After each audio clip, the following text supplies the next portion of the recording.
Siz yashaydigan yurt Mustaqil O'zbekiston. Siz kimlarning farzandi? Amur-Temur Dilbandi. Biz kim Mulk Turon Amir Turkistonmiz. Millatlarning eng ulug'i, o'zning bosh bo'g'imiz. O'zbek tili so'zga boy, sizga ayon haynahoy.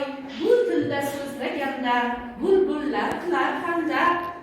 Onajonlar, 1989-yil 21-oktyabr kuni o'zbek tiliga davlat tili degan maqom berildi. Bu degani O'zbekistonda barcha davlat ishlari o'zbek tilida olib boriladi degani. Bizning shoirlarimiz judayam ko'plab o'zbek tiliga oid she'rlar yozgan.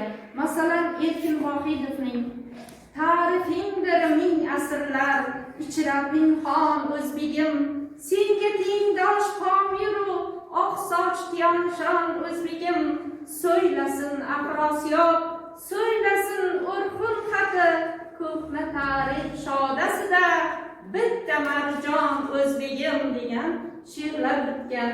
Hozir Leyla qizimiz sizga o'zbek qiziman degan she'rni aytib beradi. Qani? O'zbegimning qiziman, To'marsning ildiziman, Nodira va Uvaysing ruhlarining iziman, Abbomish va Go'rola temizlar qiziman, otam onam ishongan eng porloq yulduziman.